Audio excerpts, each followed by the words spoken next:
in the rolling hills near Honiton, East Devon, where the River Otter carves its gentle path and ancient woodlands cradle the land in a timeless embrace, lies the estate of Combe House, a grand manor of golden stone, its ivy-clad walls steeped in centuries of quiet splendor.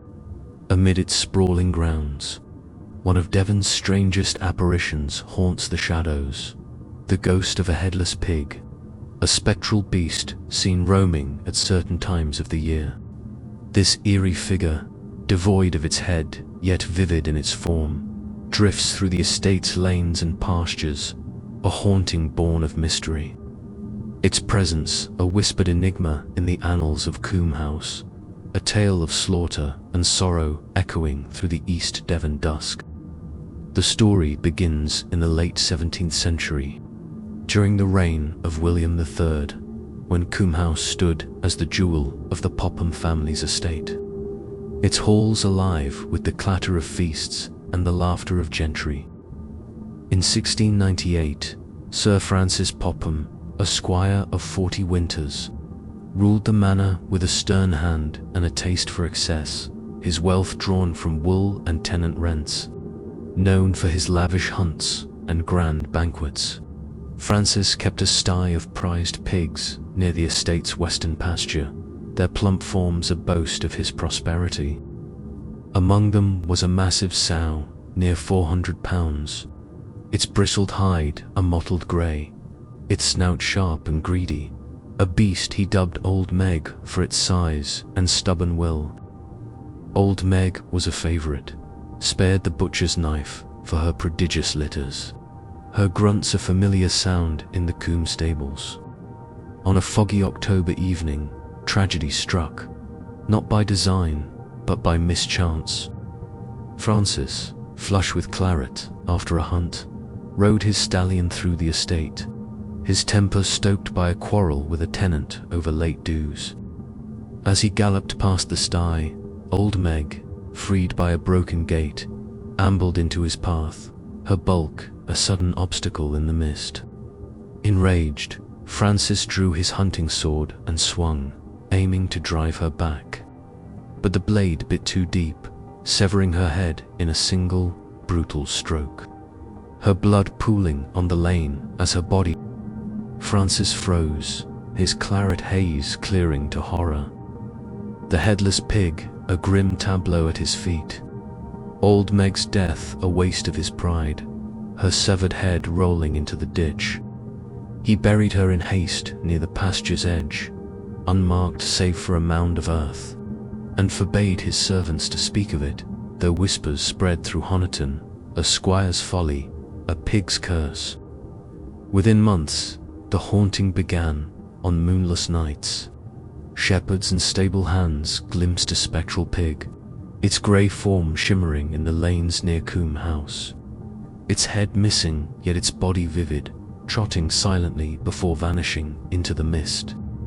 Always at certain times, October, the month of her death, and the chill of early spring, the headless pig appeared, its presence tied to the estate's western reaches where Old Meg met her end. By 1699, the apparition was a whispered dread. Servants avoided the pasture after dusk, their lanterns dim as they shunned the lanes where the ghost roamed, its strange form a spectral echo of Francis's blade. In 1715, a shepherd named Walter Prentice, tending his flock near the western pasture at twilight in October, saw the headless pig, its grey bulk trotting along the lane, its stump raw and glistening, vanishing into the fog after a minute, leaving Walter trembling as he recounted his tale at the Honiton Inn, his voice quaking with awe. The sighting spread, and by the 18th century, the headless pig of Combe House was a fixture of East Devon lore. Servants whispered of Old Meg, her spirit bound to the estate by slaughter, her headless form a curse on Francis's line, though he died in 1712, his grave in St. Michael's churchyard unmarked by remorse. In 1756, a stable hand named Martha Catlow, fetching hay from the western barn at dusk in early spring, glimpsed the pig ghost near the pasture's edge, its grey form trotting silently, its headless stump stark against the twilight, fading into the trees as she dropped her pitchfork, her tail a shiver among the Combe staff. By the 19th century, the haunting was a caution. Don't roam the estate's lanes at night in October or spring, lest you meet Old Meg's wrath.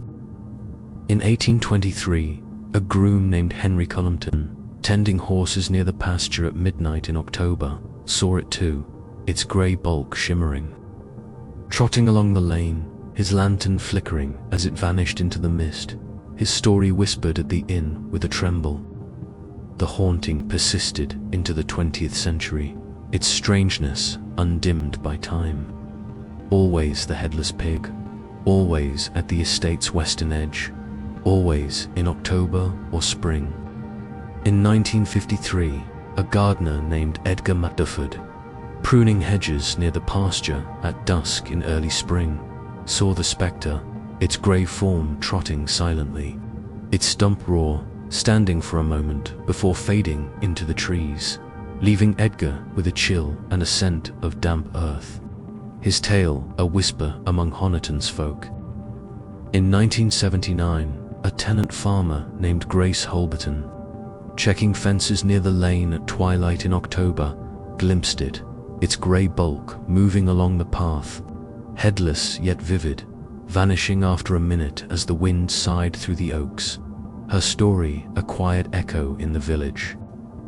By the late 20th century, Combe House had passed into new hands, a private residence, its grandeur softened by time, though the headless pig remained a legend, its sightings tied to the seasons of Old Meg's death and birth.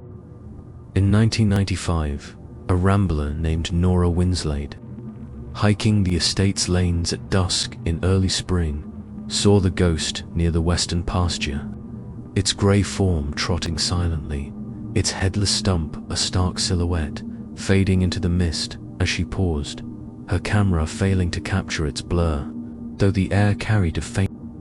Today, Combe House stands near Honiton, its western pasture a quiet expanse, its lanes winding through the estate's timeless beauty.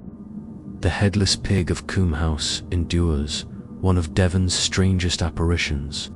Seen at certain times of the year, October and spring, its grey form trotting silently near the spot where Old Meg fell. A spectral echo of Francis Popham's blade, a haunting bound to the estate's shadowed lanes in East Devon's gentle embrace. Many thanks for treading this tale's dark path. If its chill gripped you, like, follow, subscribe, and comment below.